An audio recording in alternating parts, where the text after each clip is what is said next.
Glória a Deus. Graça e paz. Deus em Cristo vos abençoe de uma forma rica, poderosa, de uma forma abundante. Sempre muito bom poder cultuar a Deus aqui, ter a responsabilidade de ministrar a palavra. Se eu não me engano, deve ser o terceiro ou quarto congresso de carnaval, né? Conferência de carnaval que eu ministro. E fica aqui minha gratidão a Deus, ao nosso querido pastor Silas, pastor Dilton, muito obrigado, sempre muito carinhoso comigo. Obrigado, meu amigo, Deus abençoe. Pastor Samuel do Amor, os demais amigos, Deus vos abençoe. Tiagão, top demais de ouvir, viu? Deus te abençoe muito, mano, muito. Espero fazer outras dobradinhas contigo aí nesse Brasilzão, querendo Deus, lhe ouvir, muito edificante. Espero que você não se decepcione comigo hoje. Mas, um prazerzaço, viu? Deus lhe abençoe poderosamente. Pegando um gancho aqui no que ele estava ministrando, eu disse isso da última vez que eu preguei aqui, num domingo à noite. Eu vou repetir, porque eu tenho andado muito pensativo acerca disso. Muito obrigado ao Senhor pelo privilégio que me deu de ser um pregador da palavra dele. Eu tenho sido muito grato a Deus, sempre fui, mas nos últimos dias eu tenho pensado muito acerca disso. Se não fosse a bondade do Senhor, aonde eu estaria? Então, a Deus a glória por essa rica oportunidade que Ele me dá de ser um pregador da sua palavra. A Ele a glória sempre, sempre. No mais, que Deus lhe abençoe poderosamente, você que abriu mão do conforto do seu lar, do seu feriado e veio aqui. Deixa eu dizer para você o desejo do meu coração. O desejo do meu coração é que Deus responda às suas orações. O desejo do meu coração é que Deus abençoe sua casa e que ela torne-se um celeiro de vitórias da parte do Senhor. Que haja salvação na tua família. Eu quero declarar aqui de antemão, você vai entrar no céu com a sua casa, com a sua família, no nome de Jesus. Esse é o desejo do meu coração. Quantos querem, precisam ouvir uma porção da palavra de Deus? Digam amém bem forte aí.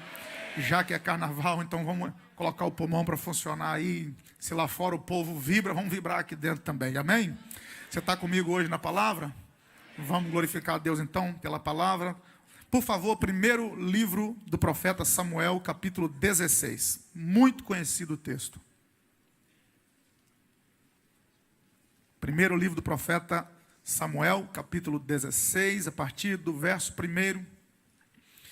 E nós leremos até o verso 13, por favor. Fala sobre a unção de Davi. Quando Samuel vai ungir Davi na casa de Jessé, seu pai de Davi. Texto muito conhecido. Primeiro livro do profeta Samuel, capítulo 16, a partir do verso 1. Como eu quero muito que você acompanhe a leitura comigo aí, com seus olhos. Se você achou, diga amém. Então disse o Senhor a Samuel: até quando terás dó de Saul, havendo eu rejeitado para que não reine sobre Israel? Enche o teu vaso de azeite e vem, enviar-te-ei a Jessé, o belemita, porque dentre os seus filhos me tenho provido de um rei. Porém disse Samuel: como irei eu? Pois ouvindo Saul me matará. Então disse o Senhor: toma uma bezerra das vacas em tuas mãos e dize: vim para sacrificar ao Senhor. E convidarás a Jessé ao sacrifício, e eu te farei saber o que hás de fazer, e ungir-me-ás a quem eu te disser. Fez, pois, Samuel o que dissera o Senhor, e veio a Belém. Então os anciãos da cidade saíram ao encontro, tremendo, e disseram: de paz é a tua vinda? E ele disse: é de paz, vim sacrificar ao Senhor. Santificai-vos e vinde comigo ao sacrifício. E santificou ele a Jessé e aos seus filhos, e os convidou ao sacrifício. Sucedeu que, entrando eles, viu Eliabe e disse: certamente está perante o Senhor seu ungido. Porém o Senhor disse a Samuel: não atentes para a sua aparência, nem para a altura da sua estatura, porque eu tenho rejeitado, porque o Senhor não vê como vê o homem, pois o homem vê o que está diante dos olhos, porém o Senhor olha para o coração. Então chamou Jessé a Abinadab e o fez passar diante de Samuel, o qual disse: nem a este tem escolhido o Senhor. Então fez Jessé passar a Samá, porém disse: tampouco a este tem escolhido o Senhor.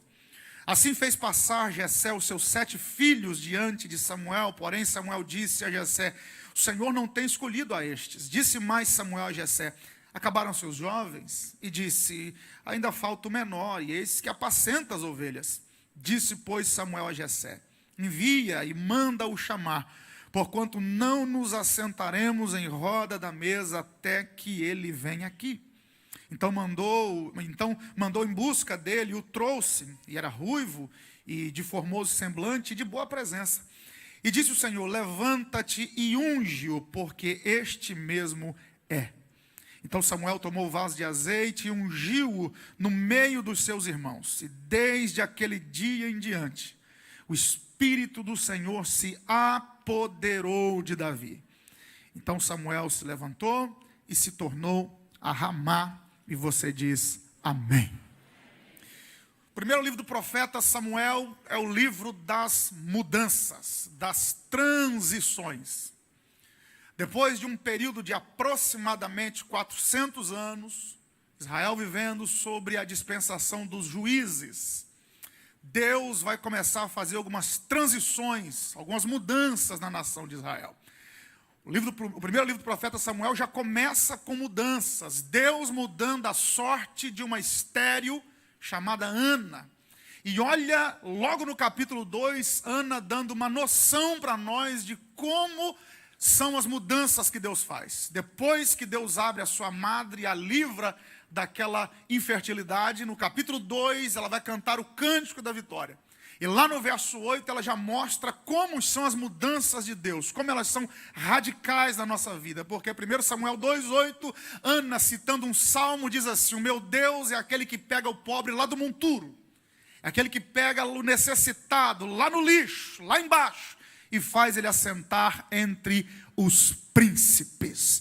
O que Ana está dizendo é que Deus, quando faz mudança, a mudança é radical, é extrema. Deus pega quem está embaixo e coloca em cima, pega quem está em cima e coloca embaixo, pega quem está fora e coloca para dentro, pega quem está dentro e coloca para fora, pega o menor e põe no lugar do maior, e pega o maior e põe no lugar do menor.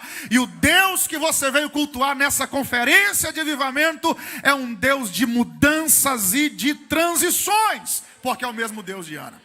A primeira mudança que a gente vê em 1 Samuel é a mudança na vida de Ana, da esterilidade para a fertilidade. Depois que Samuel nasce, o profeta de quem foi mencionado aqui no capítulo 16, Deus vai mostrar mais uma transição no capítulo 3 de 1 Samuel. Deus vai pegar o sacerdócio que era da família de Eli e vai transportar para a família de Samuel. Deus é Deus de transições. Deus é Deus de mudança. Outra mudança que vai acontecer no cenário de Israel, e é sobre ela que a gente vai falar um pouco aqui, é que a nação vai deixar de ser uma nação tribal para começar a viver uma era monárquica, ou seja, uma época de reis. A nação vai deixar de ser dividida em tribos, como era o período dos juízes, e agora vai ter um rei sobre a nação. Vai começar a ver a era da monarquia. E talvez essa seja a mudança mais radical que vai acontecer no primeiro livro do profeta Samuel. E essa mudança, ela começa a tomar forma no capítulo 8 de 1 Samuel. Quando os anciãos da cidade, eu te recomendo que depois você leia isso, procuram Samuel, porque o profeta Samuel, no capítulo 8, já não é mais aquele menino que servia a Eli no santuário. Samuel, no capítulo 8, já é um idoso, um homem experiente, porém o seu tempo havia passado. E como o sacerdócio era hereditário, e como naquele tempo a autoridade dos juízes também costumava-se passar de pais a filhos, os 2 filhos de Samuel, Joel e Abias, iriam comandar no lugar de Samuel. Mas os anciãos de Israel procuram o profeta Samuel e dizem: olha, nós não queremos que os seus filhos reinem sobre nós. Nós queremos um rei, igual as nações ao nosso redor têm. Israel olhou para as nações vizinhas e viu que cada nação tinha um rei.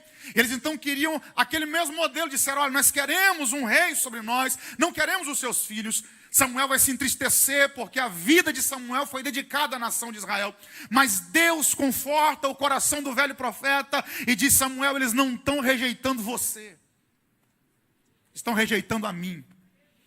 Eles esqueceram do que eu tenho feito nos últimos 500 anos. Aproximadamente 500 anos, um pouco mais do que isso, Deus havia resgatado Israel com mão forte do Egito. Milagres, maravilhas, livramentos, sinais. O povo vivia o tempo da teocracia, era Deus no comando. E agora o povo quer um rei, quer um representante, eles querem alguém que eles possam ver, que eles possam falar olhando nos olhos. E Deus diz: Samuel, não estão rejeitando você, estão rejeitando a mim. Isso vai ter um preço. Eu vou conseguir alguém para liderá-los, mas isso vai ter um preço.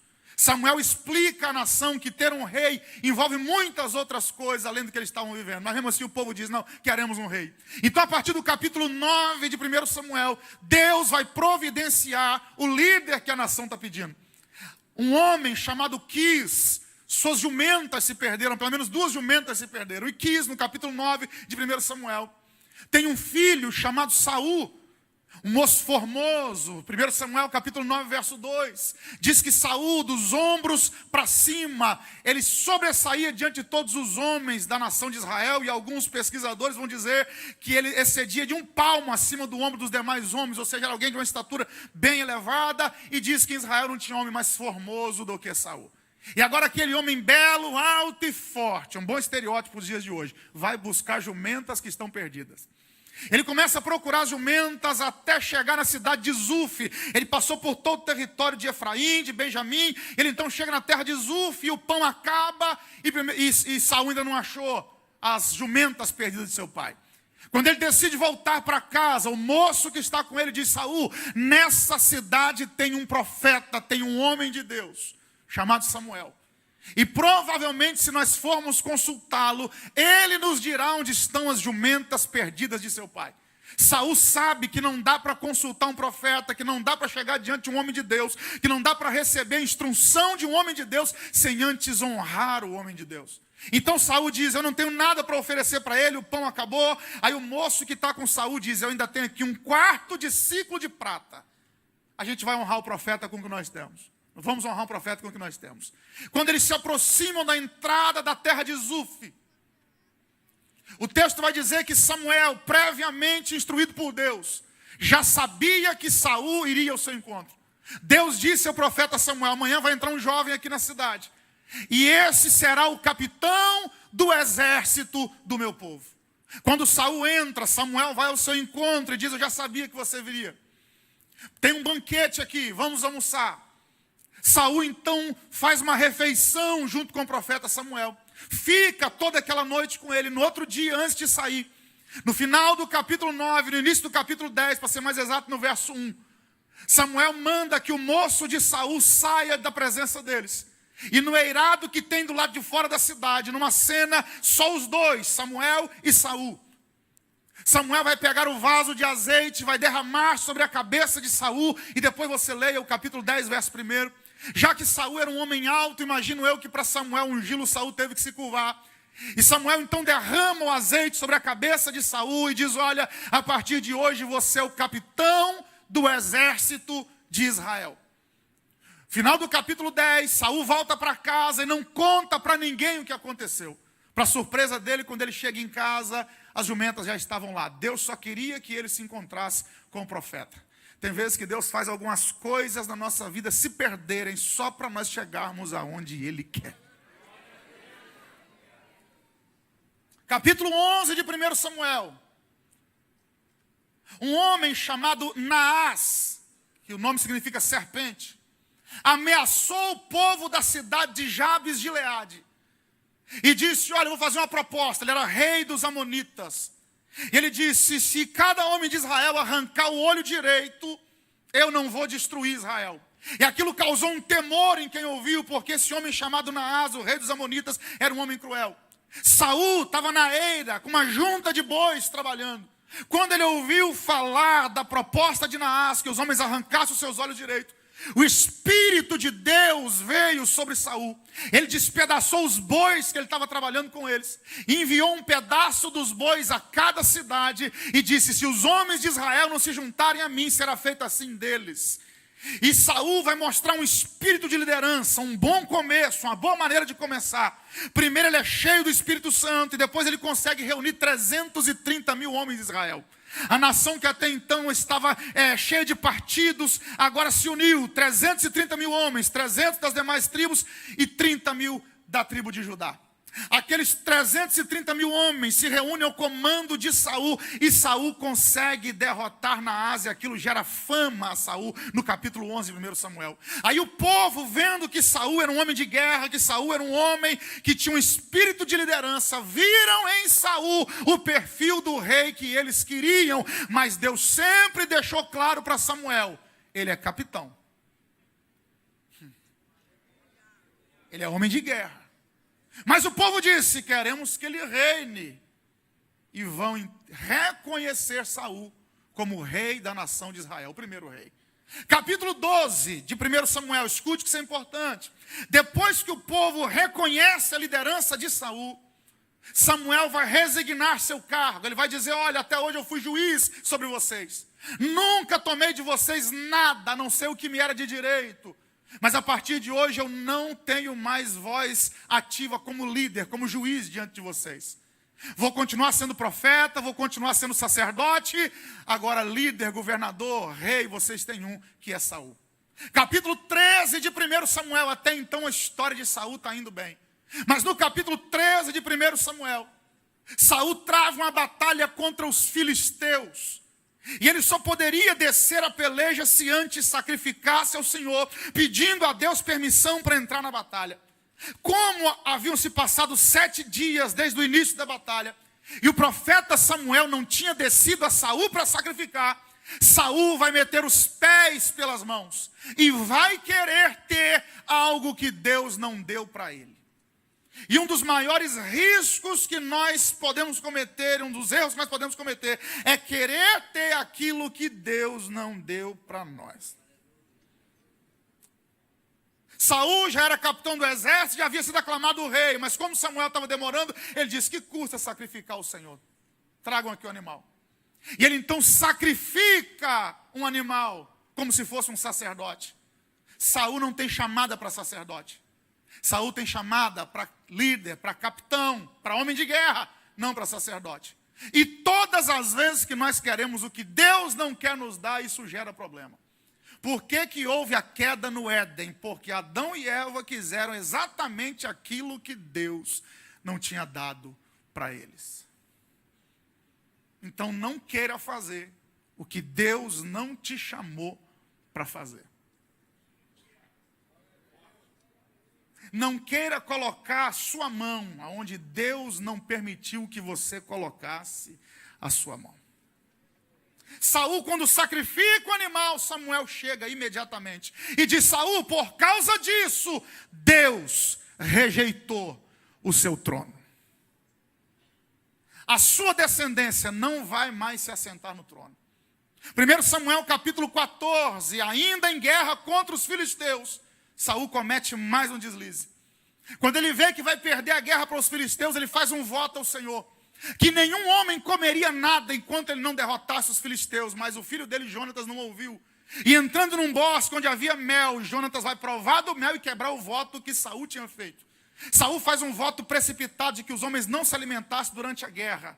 Saul não está bem da cabeça. Homens na guerra precisam de alimento. E ele faz um voto pessoal com Deus, envolvendo os homens do seu exército. Resultado: Jonatas come do mel. E pela lógica agora, o homem que comesse tinha que morrer. E agora Saul não pode cumprir o voto porque o filho dele está envolvido no voto. O povo intercede por Jonatas, ninguém quer que o moço morra. Mas fica essa lacuna, esse erro no currículo de Saul. Mais um. Capítulo 15 de 1 Samuel, aí o negócio vai ficar estreito. Porque no capítulo 15 de 1 Samuel, Deus disse assim: Samuel, dá mais uma chance para Saul. Diga a ele que eu estou me lembrando aqui de quando o meu povo saiu do exército. Em Êxodo capítulo 17, foi passar por dentro das terras de um homem chamado Amaleque. E os amalequitas não permitiram que o meu povo passasse por lá. Chegou a hora de eu me vingar dos amalequitas. Manda Saul ir na terra dos amalequitas e mate todos, extermine animal, todos os moradores da terra de Amaleque. Saul vai, Mas quando chega lá que ele vê as ovelhas gordas, as vacas gordas, o gado forte, ao invés de matar tudo como Deus havia ordenado, porque mal a gente tem que cortar pela raiz, ele poupou as vacas gordas, os bezerros gordos, os cordeiros bonitos. E como se não bastasse, ele ainda poupa a vida do rei Agag, que era o rei dos amalequitas. Quando Samuel se encontra com Saul, diz: Saul, o que você fez? Falou: nada, fiz o que Deus mandou. E Samuel diz: e o mugido dessas vacas que eu estou ouvindo? E esses bezerros que eu estou ouvindo aí? Deus não mandou você exterminar tudo, Saul. Aí Saul diz: não, mas eu queria guardar os animais para o sacrifício. Aí Samuel vai dar uma das declarações mais interessantes do Antigo Testamento, quando Samuel diz: Saul, Deus quer obediência e não sacrifício. Para Deus, melhor do que gordura de animal é uma vida de obediência. Já que você não quis obedecer a Deus, Saul, Deus manda te dizer que vai levantar alguém melhor do que você e vai colocar no seu lugar, porque você não quis obedecer. Saul, preocupado com o que o povo ia pensar dele, depois você lê o capítulo 15. Saul diz assim: então Samuel, faz um favor, vamos comigo diante do povo, para o povo não ver que eu estou em pecado. Saul está mais preocupado com o que o povo vai pensar do que com o que Deus vai pensar dele. Samuel vai rasgar o manto e vai dizer: do jeito que esse manto está sendo rasgado, o reino passou de você. Deus rasgou. E um dos últimos versos, o último verso do capítulo 15 vai dizer que Samuel nunca mais viu Saul, até o dia que ele morreu. Então, desde esse dia em diante, Samuel vai morrer e não vai mais ver o rei Saul. Chegamos no capítulo 16. Samuel já é um velho profeta.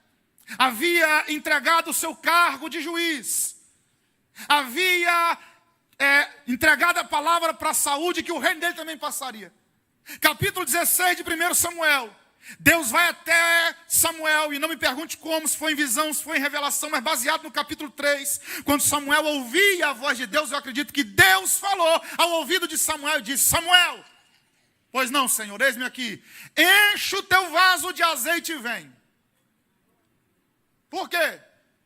Vou te mandar ungir um novo rei. Agora me responde uma pergunta, Samuel. Pois não, Senhor, por que você ainda tem dó de Saul, se eu já rejeitei ele há muito tempo? A palavra dó aqui, em algumas versões mais antigas e mais tradicionais, vai ser traduzida ao invés de dó, porque você está triste, porque você está lamentando, porque você está lamuriando por causa de Saul. Qual o panorama que nós temos aqui em 1 Samuel 16? É que Samuel está triste porque Saul foi um plano que deu errado, aparentemente. Samuel está olhando e está dizendo assim: deu errado com Saul, eu estou triste por causa disso. Aí Deus diz: ei Samuel, por que você está triste porque Saul deu errado? Eu sou Deus de mudança. Enquanto Samuel e Deus conversam, tem um jovem pastoreando ovelha, pensando: é mais um dia de trabalho. E Deus já tinha planos para incluir aquele jovem na história. Samuel está se lamentando por algo que deu errado, e Deus está querendo fazer coisa nova. Quem sabe eu estou pregando para a gente aqui nessa noite de sábado de carnaval, que ainda está se lamentando por coisas que deram aparentemente errada há pouco tempo atrás. E Deus te trouxe aqui para dizer: vai ficar sofrendo pelo que deu errado até quando? Eu quero um recomeço. Não é porque Saul deu errado que o reino está perdido. Eu vou levantar alguém. Deus trouxe alguém aqui para dizer: tem um recomeço muito perto para você. Para de se lamentar porque deu errado com Saul. Não sei o que tem dado errado na sua vida nos últimos dias, nos últimos tempos, relacionamentos, projetos, alguma coisa na área profissional, algo que aparentemente deu errado, não funcionou, começou bem, mas terminou mal, igual a história de Saul. Deus está dizendo: para de se lamentar por causa disso. Eu vou encher teu vaso e você vai recomeçar. Tem algo novo ali na frente para você. Se tem alguém comigo nessa palavra, ergue a mão aí, porque ela é profética. Vem um tempo de recomeço. recomeço, de mudança, de transição. Deus ainda tem muita coisa para fazer. Para de se lamentar porque deu errado.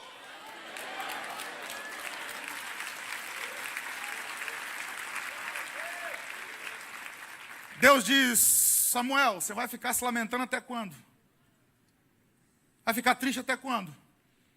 Mas essa pergunta de Deus a Samuel é mais interessante, porque Deus diz assim: até quando você vai ter dó de Saul se eu já rejeitei? Deus está dizendo o seguinte: até quando você vai manter isso na sua vida se eu não quero mais que isso esteja na sua vida?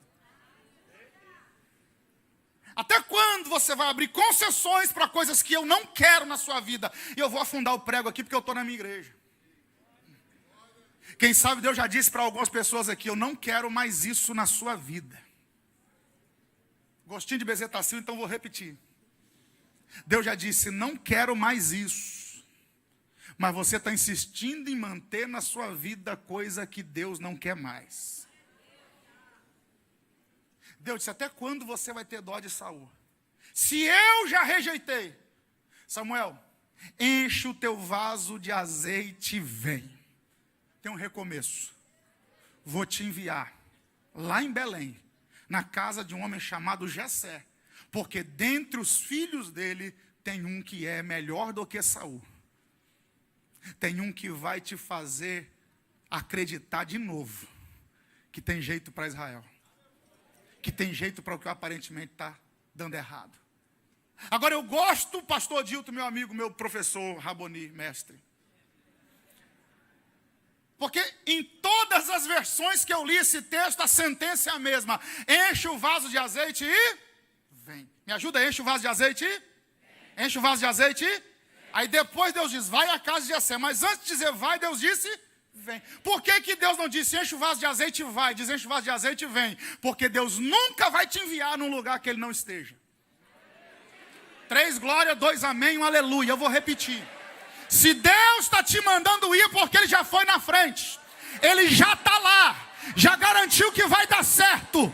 Antes de Deus te mandar na casa de Jessé, Ele já entrou lá. Ele já viu quem pode, já viu quem é, já viu quem Ele vai levantar. Se Deus está te enviando, é porque Ele já foi na frente. Quem crê nessa palavra de mão erguida, adore o nome daquele que está te enviando.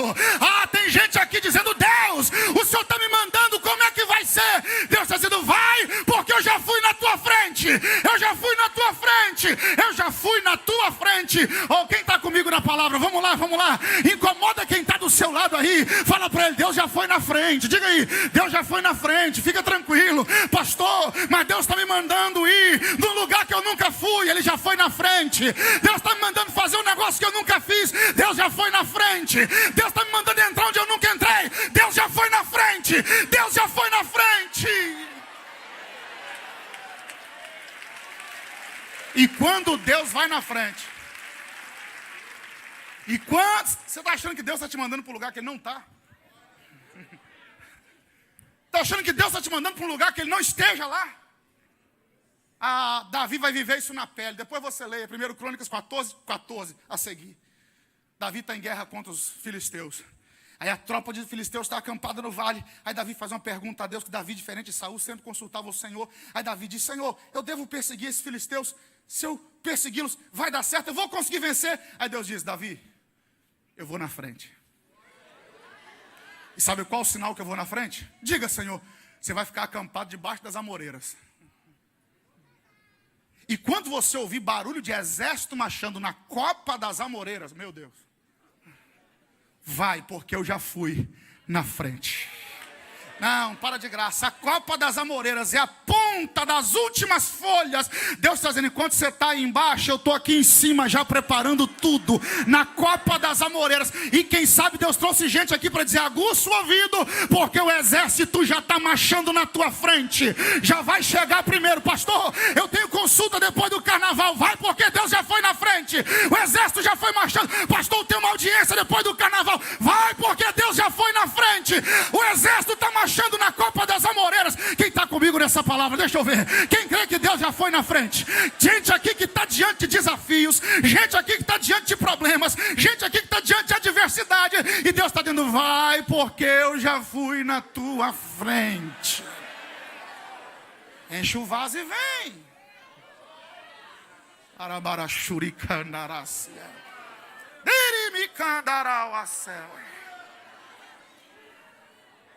Você está comigo? Você está comigo? Você sabe que eu não sou de fazer muito isso, mas hoje eu estou com vontade, me ajuda aí. Fala para uns três, Deus já foi na frente.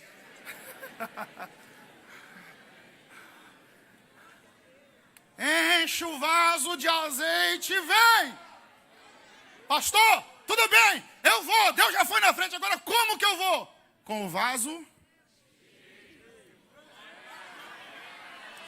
Se for vazio, vai dar errado. Sabe para que Deus trouxe nessa conferência? Para encher teu vaso e dizer, você não vai chegar lá vazio, você vai chegar lá cheio, cheio, cheio. Efésios 5,18, não vos embriagueis com vinho em que há contenda, mas enchei-vos do Espírito.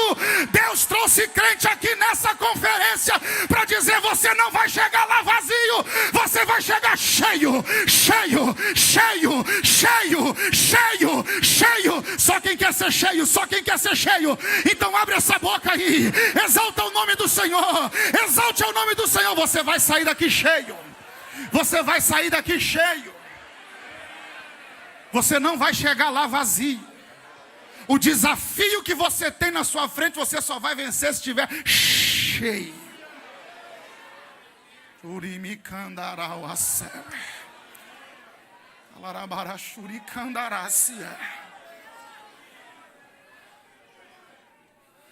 Você vai cheio.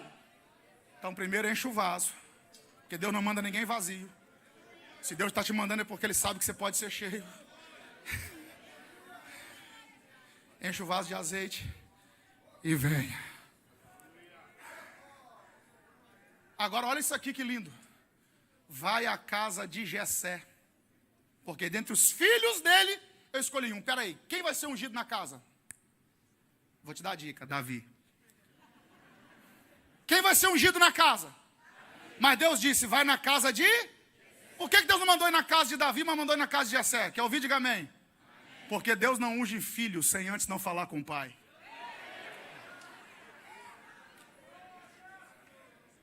Antes de Deus te levantar, Ele vai falar com quem está acima de você.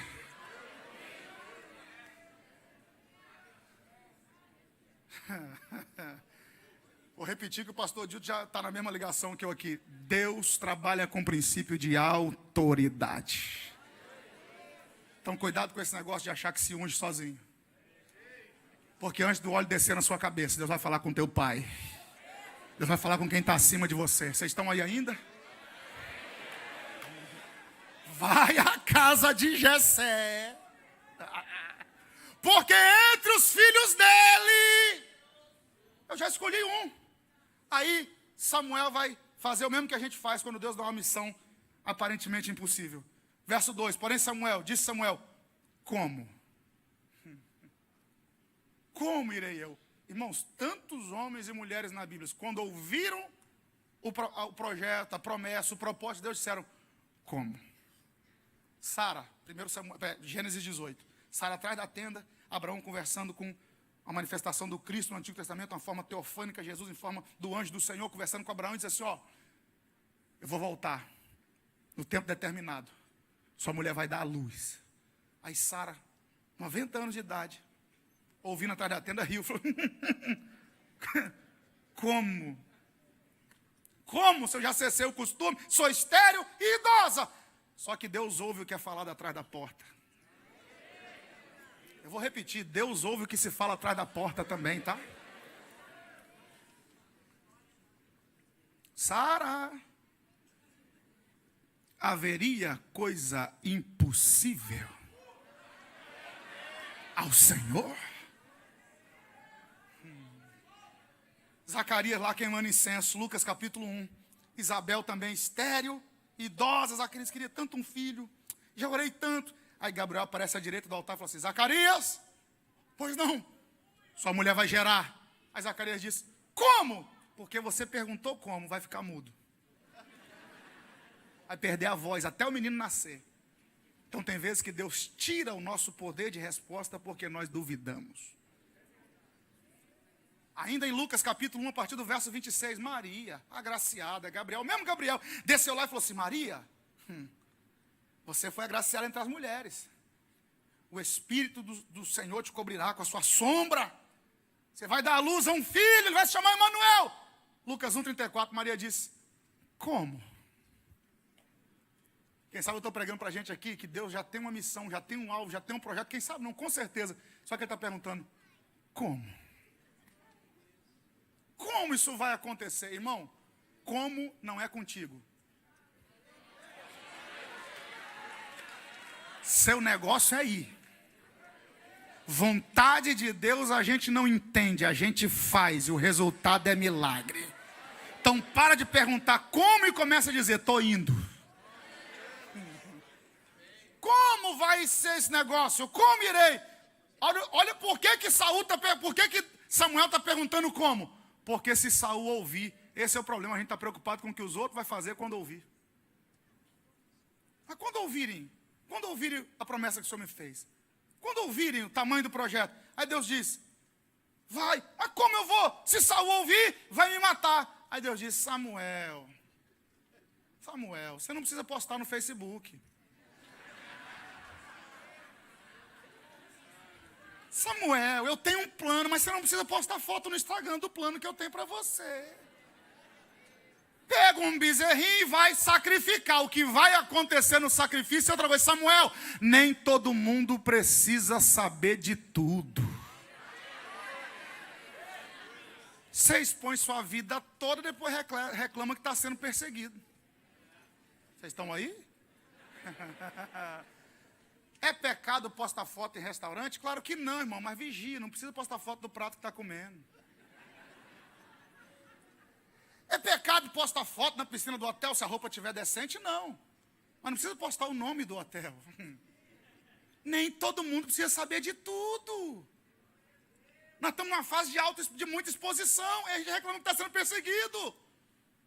Samuel, você vai lá e diz que vai sacrificar. Porque nem todo mundo está preparado para ver o que eu estou fazendo. Então segura a onda, Samuel. Não precisa fazer propaganda nem colocar outdoor. Quando tiver feito já, o povo vai ver.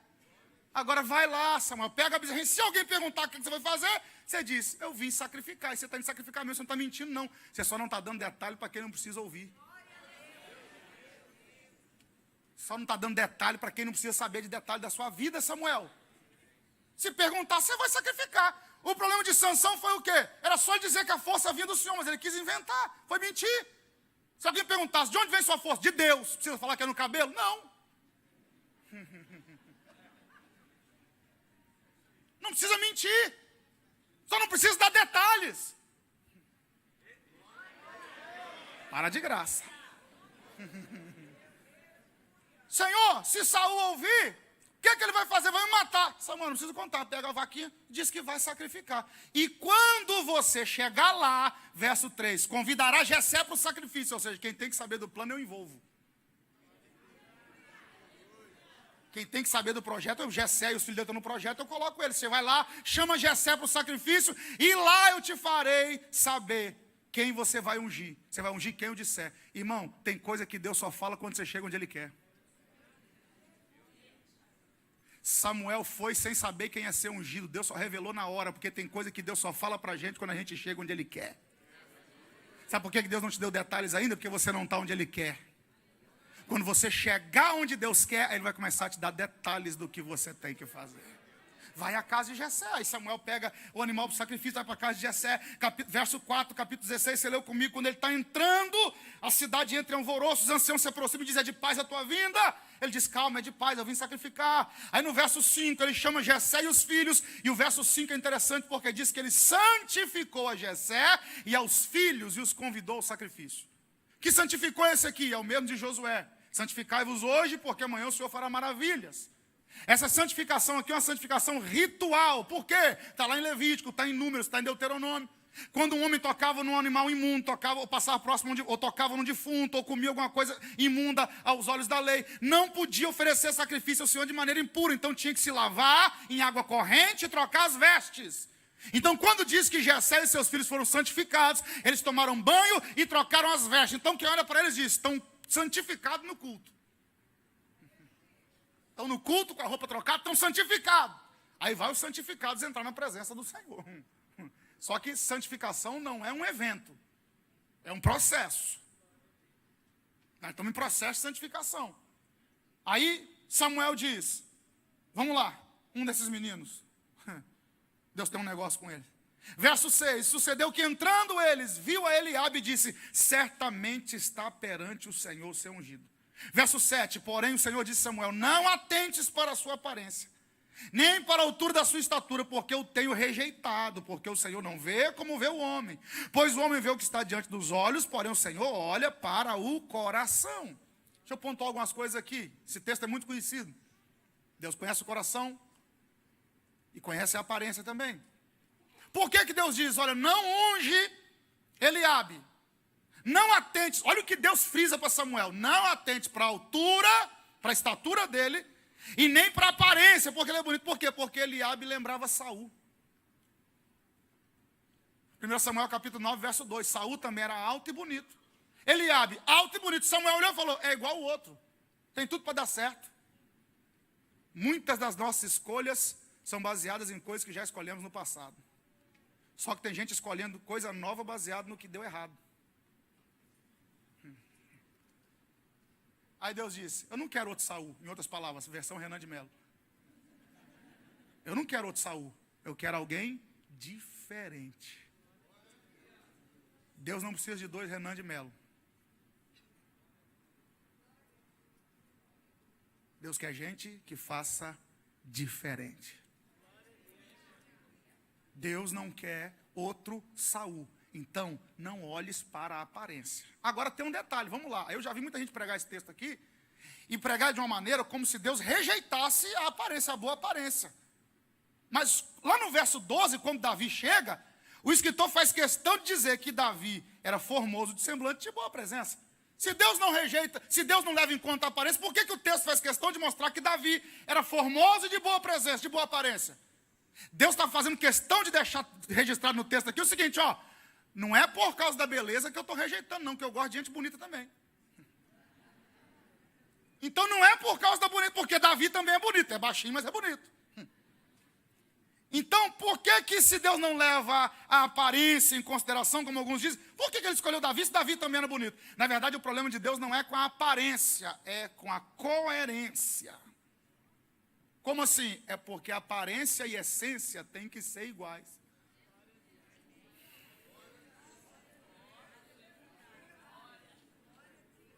Deus não está falando assim, ó, eu rejeito gente bonita. Não, se fosse assim, Deus não tinha me escolhido. Deus não está dizendo que rejeita gente bonita. Deus está dizendo o seguinte, o que está por fora tem que corresponder com o que está por dentro. Porque Davi não é bonito só por fora, é bonito por fora, mas é bonito por... Tem gente que é só por dentro. Né, Tiago?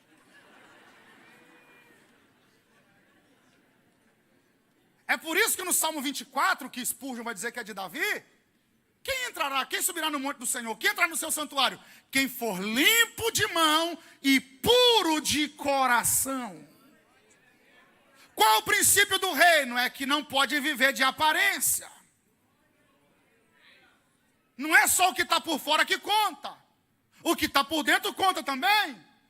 Então Deus diz, olha, não atente só para a aparência, porque aparência sem essência é engodo. Eu conheço não só a aparência, conheço a essência também. Eu sei o que está dentro, eu estou vendo o coração.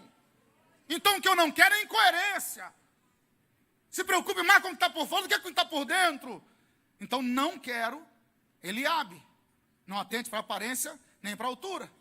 Caminhando para o final, verso 8, veio Abinadab. Deus falou, também não quero. Veio Samá, os 3 mais velhos, porque a ordem foi essa, dos 7, do mais moço, do mais velho para o mais moço. Veio Samá, Deus também não quis. Verso 10, e assim fez passar Jessé, os seus 7 filhos diante de Samuel. Porém Samuel disse a Jessé, o Senhor não tem escolhido estes. Disse mais Samuel a Jessé, acabaram os jovens? Algumas versões, acabaram os mancebos? Samuel está dizendo, desculpa, tem mais ninguém? Em outras palavras, acabou a fila. Fizeram uma fila aí, o que Deus queria não está aí. Porque tem vezes, irmão, que Deus escolhe o último da fila.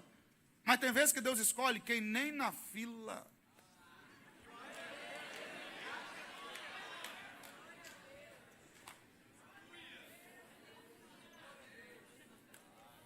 Porque tem dia que o nome ainda aparece lá no final da fila. Aí Deus diz, não, mas eu vou usar. Está lá no final, mas eu vou usar. Na casa de Davi, lá em 1 Reis, a partir do capítulo 1. Pela lógica, quem tinha que assumir o trono depois de Davi era Adonias, que era o filho mais velho. Os 3 filhos mais velhos de Davi tinham morrido, Adonias era o mais velho. Só que Deus não escolheu o quarto, escolheu o 10º, Salomão. Então Salomão, Deus buscou no final da fila. Mas Davi não tinha nem entrado na fila. Então tem uma boa notícia para te dar. Tem vezes que Deus busca até quem na fila não entrou. Pastor, meu nome não apareceu. Se Deus tem promessa, te manda buscar onde você estiver. Pastor, não lembrar de mim. Se Deus tem propósito na tua vida, onde você estiver, Ele manda te buscar. Fica tranquilo que tem vezes que Deus busca quem nem na fila entrou. Alguém acredita nessa palavra? Alguém crê nessa palavra comigo? Então você me ajuda aí, você me ajuda a pregar. Já estou encerrando já. Fala para uns dois assim, não preocupa se o nome não aparecer não. Deus te acha. Deus te acha. Agora eu fiquei pensando nisso aqui também. Pastor Rogério, meu nobre amigo. Vamos lá, quem concorda comigo? Doutrina básica do cristianismo. Deus é onisciente? Sim ou não? Sim. Você tem dúvida disso? Não. Deus é onisciente? Sim. Deus é onipresente? Sim. Onipotente? Sim. Só Deus tem isso. Então Deus sabe de tudo. Então Deus sabia que Davi não estava em casa. Mas mandou o profeta lá.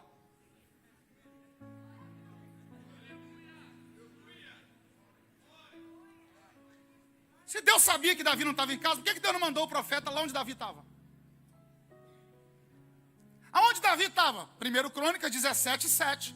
Te achei lá no curral, atrás das malhadas. Então Deus sempre soube que Davi estava no curral, atrás das malhadas. Mas não mandou o profeta no curral, atrás das malhadas. Falou, vai na casa do pai.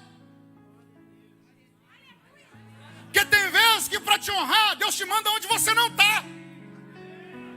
Não, para de graça. Tem vezes que para Deus te honrar, Ele te manda onde você não está. Ele te manda na sua ausência.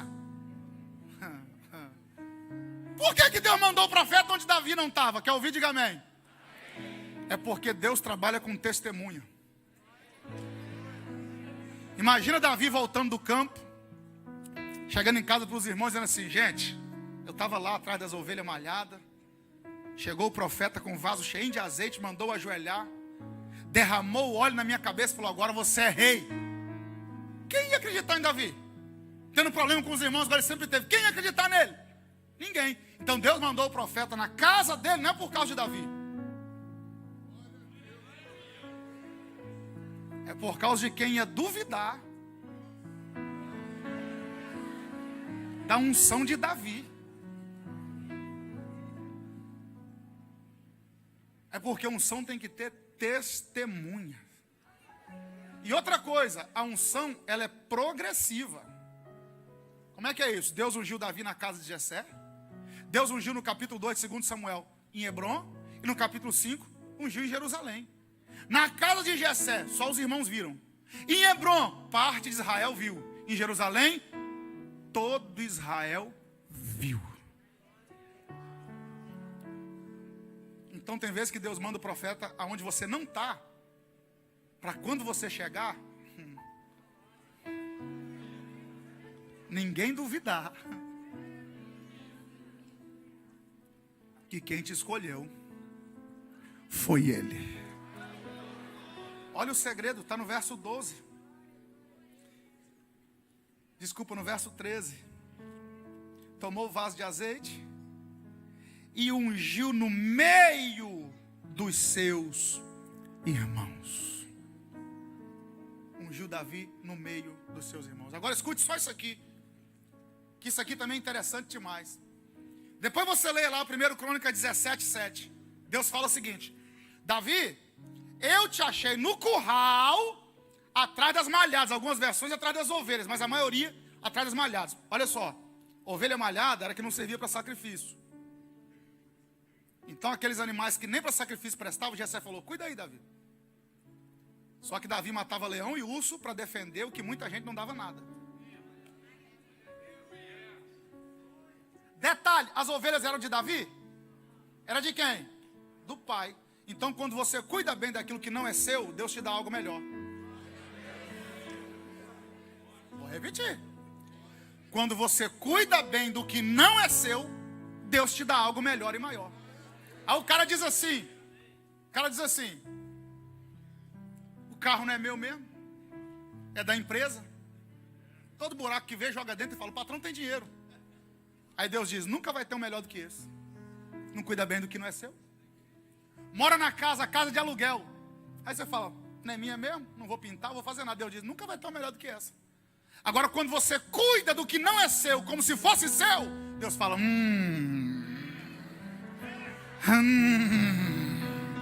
achei alguém que eu posso confiar coisa grande.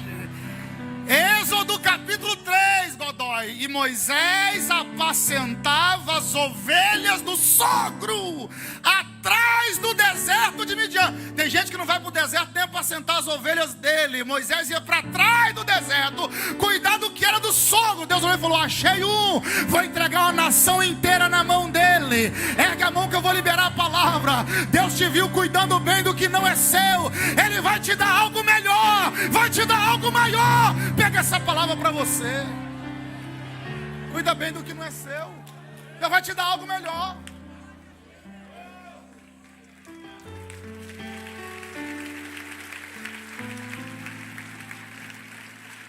Pastor Miro, meu amigo, o senhor sabe que eu sou seu fã, né? Já lhe falei isso em particular e diga agora diante da igreja. Quando o senhor prega aqui, o senhor me complica.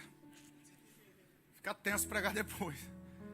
Mas 1 Crônica 17, estou batendo nesse texto que é o que fala que Davi estava no curral atrás das malhadas. Deus fala assim, te achei, Davi, atrás das malhadas. Você me ajuda? Vou dizer isso aqui, mais uma coisa e oro. Davi foi achado atrás das malhadas. Então vou perguntar só mais uma vez que tem um negócio interessante aqui. Davi foi achado onde? Atrás das malhadas. E Saul foi achado aonde? Vou te mostrar. Abre sua Bíblia aí, 1 Samuel 10, 22.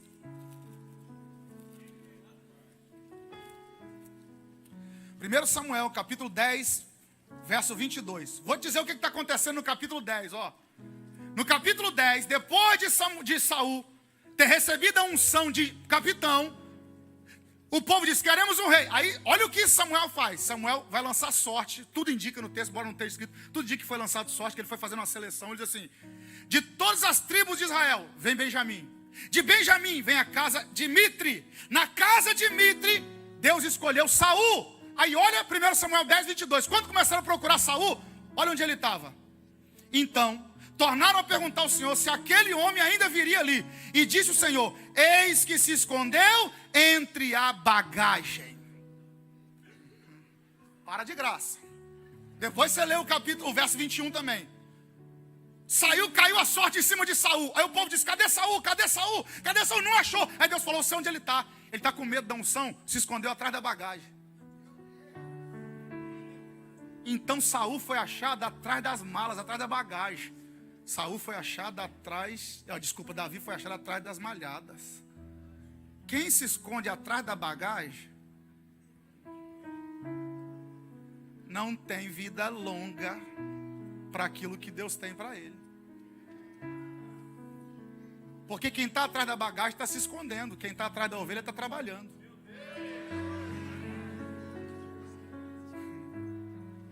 Então até quando você vai usar a bagagem para se esconder do que Deus tem para você?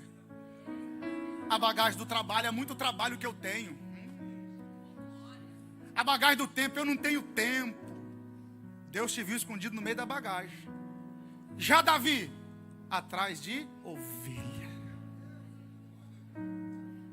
Deus achou Davi atrás das ovelhas. Aí disse, manda buscá-lo. Eu só fico pensando, irmão, isso é só pensamento. Alguém chegando lá. Davi saiu para trabalhar aquele dia pensando, é mais um dia. Mais ovelha. Normal, um dia normal. De repente alguém chega lá e diz assim, Davi, não sei o que você aprontou. Mas o profeta Samuel está lá. Lembra de Samuel? Claro. Samuel está lá. Falou que ninguém se assenta à mesa quando você não chegar lá. Aí vai Davi. Quando ele chega lá, que ele coloca o pé nos umbrais da porta, Deus diz assim: Samuel, levanta e unge-o, porque este mesmo é. Sabe o que eu gosto aqui? Deus não disse esse será. Deus disse este. Ninguém sabe ainda, mas ele, nem ele mesmo sabe, mas ele.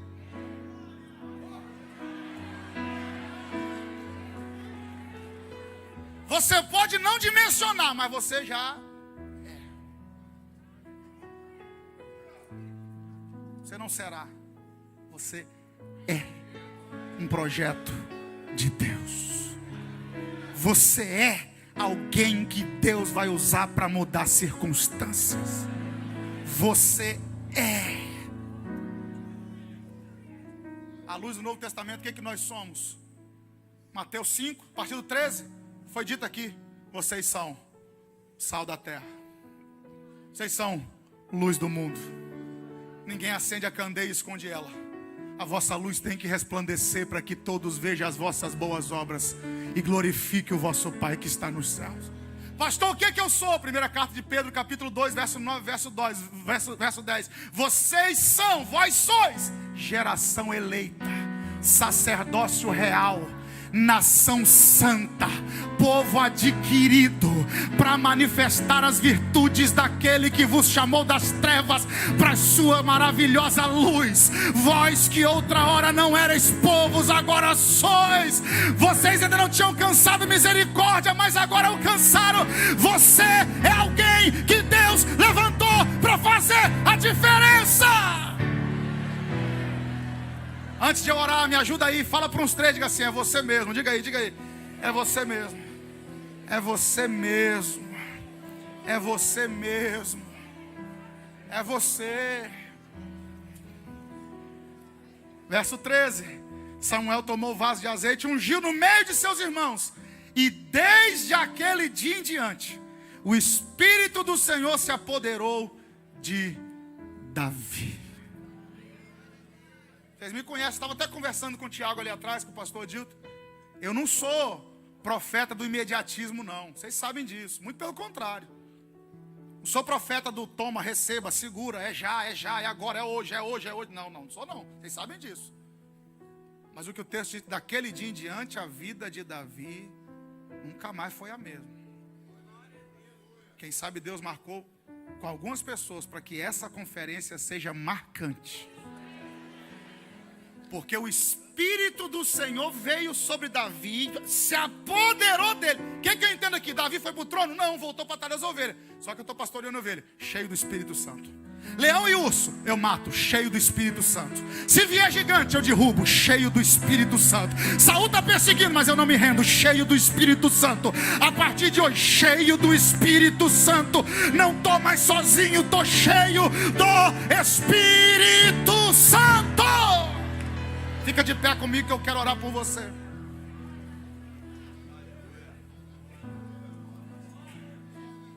Quem sabe Deus trouxe gente aqui para dizer: vai começar uma mudança.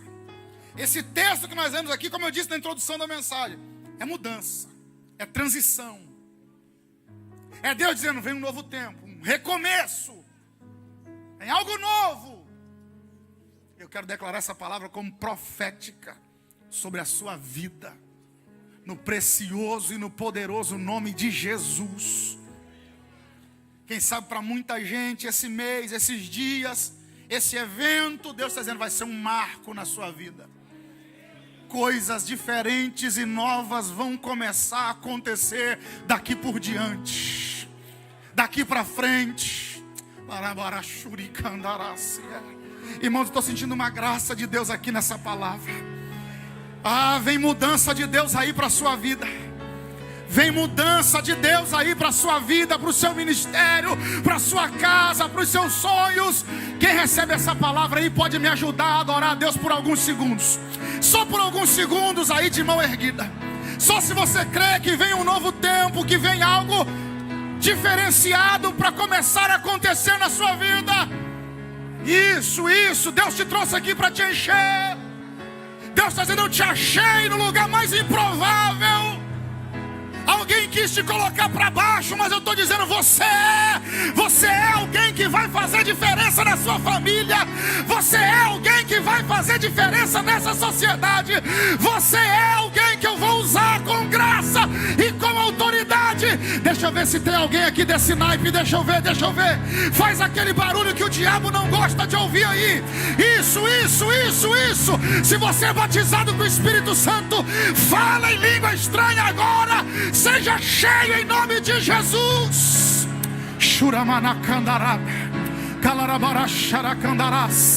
Oh, me ajuda aí, irmão, me ajuda aí. Só se você puder, com muito respeito, com muito carinho, abrace pelo menos um irmão e diga assim: você é alguém que Deus vai usar. Diga aí: você é alguém que Deus vai usar. Já tem usado, vai continuar usando. De repente o diabo queria te colocar para baixo, queria te fazer esmurecer na fé, mas Deus te trouxe aqui para dizer: eu te achei atrás das malhadas. Você é alguém que eu escolhi. Você é alguém que eu escolhi.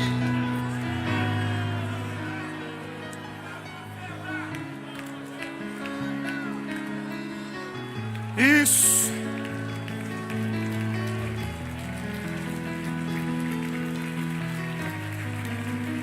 Unge-o, porque este mesmo é.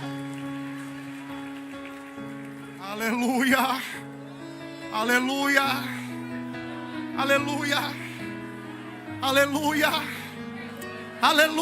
Isso. Você é alguém que Deus levantou.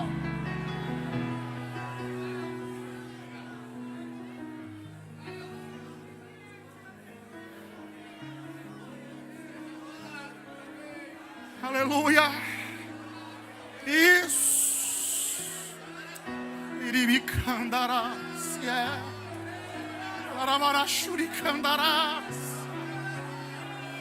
Seja cheio da presença dEle. Tem azeite sendo derramado. E Deus dizendo: eu estou te separando para um novo tempo. Estou te separando para um novo começo. Você é alguém que eu escolhi, que eu quero usar. Como Deus disse a Jacó: chamei-te pelo teu nome, tu és meu. Aleluia.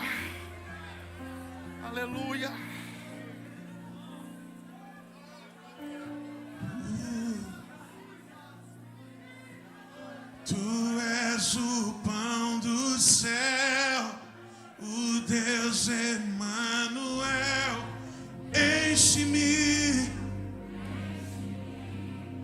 até transbordar.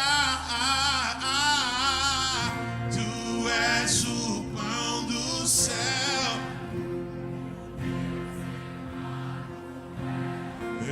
Enche-me. Não, você pode cantar mais alto. Vamos explodir esse lugar. Tu és o pão do céu.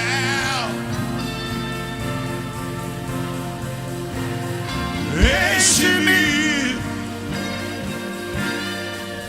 até transpor. Vamos ver aqui. Tu és o pão do céu, o Deus Emmanuel. Enche-me até transbordar.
Aleluia.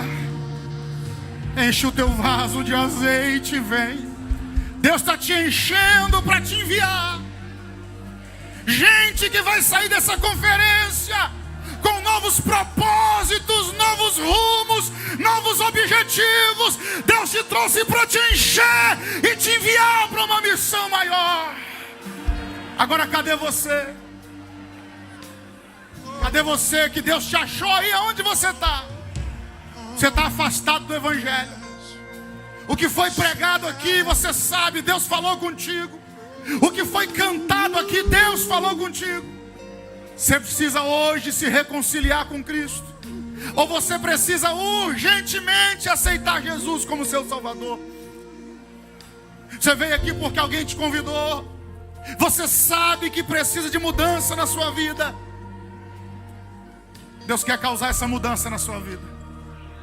Mas o segredo é que Davi foi cheio do Espírito Santo. Você precisa da presença dele. E é o Espírito Santo quem convence o homem do pecado, da justiça e do juízo. Você só será cheio da presença de Deus se você reconhecer que você precisa dele. Cadê você que está afastado? Cadê você que quer tomar a decisão hoje de aceitar Jesus? Deus te achou aí. Aonde você estiver, peça licença. Vem aqui à frente, eu quero orar por você. Você sabe que você tem que voltar para Jesus agora. Então sai do seu lugar agora, em nome de Jesus. Deixa eu orar por você, vai. Alguém te convidou para vir aqui, mas você precisa tomar a decisão de aceitar Jesus como seu Salvador, ou de voltar para a casa do Pai. Deixa eu orar por você, vem. Sai do seu lugar. Venha. Em nome de Jesus. Em nome de Jesus.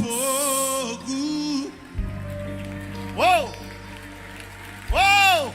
Faz barulho de adoração aí, irmão. Queremos queimar. Somos seus filhos. Venha, venha, venha, venha.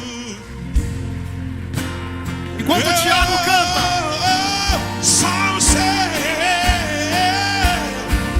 Queremos queimar. Somos seus filhos.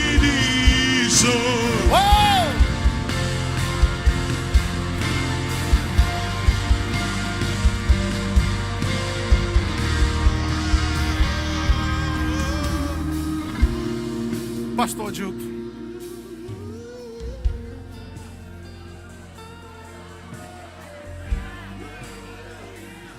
Deus te achou, Deus te achou. Deus te achou aí, aonde você está. Ele está dizendo, venha. Eu vou orar por esses 3 jovens que estão aqui, mas está faltando você. Está faltando você. Você sabe que Deus falou contigo. Sai do seu lugar agora. Em nome de Jesus, vem aqui. Deixa eu orar por você. Eu vou orar por eles. Mas falta você. Você tem 1 minuto. 1 minuto para você sair do seu lugar. Isso, aplaude a Jesus que tem mais um jovem vindo ali. O Senhor é bom. O Senhor é bom. Seu amor dura para sempre. Aleluia. Seu amor dura para sempre. O Senhor é bom. Tá vindo? O Senhor é bom. Aplaude a Jesus que tem mais um jovem vindo aqui. O Senhor é bom. Eu vou orar por eles. Seu amor dura. Eu vou orar por eles. Para sempre. Coisa linda. Para sempre. Estende a mão para cá, igreja. Senhor, em nome de Jesus, aqui estão estes valentes, corajosos. Venceram, Senhor, o que estava segurando eles, prendendo eles. Vieram aqui e estão dizendo, Senhor, obrigado por ter me achado.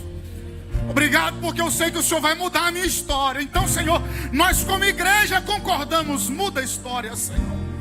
Assim como a história de Davi foi mudada depois do capítulo 16. Muda a história desses jovens que estão aqui à frente. Assim como Davi não tinha noção de onde o Senhor o colocaria, talvez esses jovens não tenham noção, mas o Senhor ainda vai usá-los muito nessa terra. Através da vida deles, outras inúmeras vidas se renderão a Ti. Nós concordamos agora que toda palavra contrária lançada contra a vida deles seja aniquilada, quebrada, despedaçada, e que venha um novo tempo do Senhor para a vida deles, em nome de Jesus. Se a igreja concorda, adore ao Senhor.